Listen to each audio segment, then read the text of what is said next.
ನಮಸ್ಕಾರ. ಇವತ್ತಿನ ವಿಡಿಯೋದಲ್ಲಿ ಪದಗಳನ್ನು ಬಿಡಿಸಿ ಬರೆದು ಸಂಧಿಗಳನ್ನು ಹೆಸರಿಸುವುದು. ಅದಕ್ಕಿಂತ ಮೊದಲು ಇವತ್ತಿನ ಹಿತ ನೋಡಿ. ನೀವು ನಿದ್ರೆ ಮಾಡುವಾಗ ಕಾಣುವುದು ಕನಸಲ್ಲ. ಯಾವ ಕನಸು ನಿಮ್ಮನ್ನು ನಿದ್ರಿಸಲು ಬಿಡುವುದಿಲ್ಲವೋ ಅದೇ ನಿಜವಾದ ಕನಸು. ಈಗ ಮೊದಲನೇ ಉದಾಹರಣೆ, ಕವಿಯಾಗು. ಈ ಪದವನ್ನು ಬಿಡಿಸಿ ಬರೆದಾಗ ಕವಿ ಪ್ಲಸ್ ಆಗು, ಕವಿಯಾಗು. ಇದು ಯಕಾರಗಮ ಸಂಧಿಗೆ ಉದಾಹರಣೆಯಾಗಿದೆ. ಈಗ ಚಿನ್ಮಯ, ಚಿತ್ ಪ್ಲಸ್ ಮಯ. ಇದು ಅನುನಾಸಿಕ ಸಂಧಿಗೆ ಉದಾಹರಣೆ.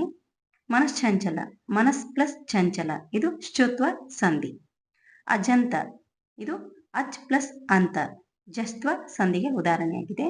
ಮನ್ವಂತರ, ಇದನ್ನು ಬಿಡಿಸಿ ಬರೆದಾಗ ಮನು ಪ್ಲಸ್ ಅಂತರ. ಇದು ಎನ್ ಸಂಧಿಗೆ ಉದಾಹರಣೆ. ಲೋಕೈಕ ವೀರ, ಲೋಕ ಪ್ಲಸ್ ಏಕವೀರ, ಲೋಕೈಕ ವೀರ. ಇದು ವೃದ್ಧಿ ಸಂಧಿಗೆ ಉದಾಹರಣೆಯಾಗಿದೆ. ನರೇಂದ್ರ, ನರ ಪ್ಲಸ್ ಇಂದ್ರ. ಇದು ಗುಣಸಂಧಿಗೆ ಉದಾಹರಣೆ.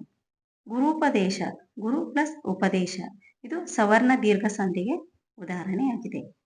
ಕೆನೆವಾಲು, ಕೆನೆ ಪ್ಲಸ್ ಪಾಲು. ಇದು ವಕಾರಗಮ ಸಂಧಿಗೆ ಉದಾಹರಣೆ. ಮಹೇಶ್ವರ, ಮಹಾ ಪ್ಲಸ್ ಈಶ್ವರ. ಇದು ಗುಣಸಂಧಿ.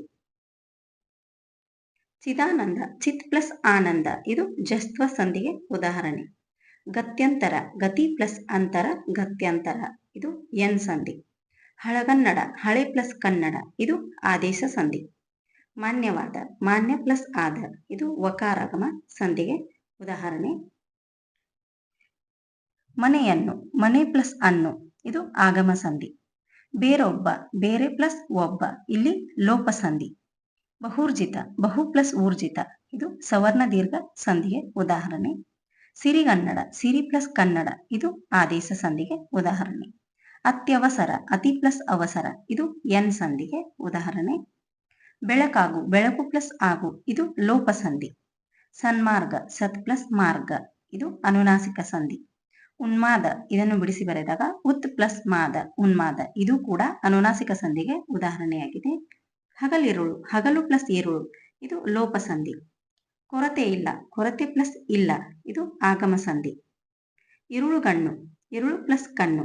ಇದು ಆದೇಶ ಸಂಧಿಗೆ ಉದಾಹರಣೆಯಾಗಿದೆ. ಜಾತ್ಯಾತೀತ, ಜಾತಿ ಪ್ಲಸ್ ಅತೀತ. ಇದು ಎನ್ ಸಂಧಿಗೆ ಉದಾಹರಣೆ. ಈ ವಿಡಿಯೋ ಇಷ್ಟ ಆಗಿದ್ರೆ ದಯವಿಟ್ಟು ಸಬ್ಸ್ಕ್ರೈಬ್ ಮಾಡ್ಕೊಂಡು ವಿಡಿಯೋ ನೋಡಿ. Thank you for watching.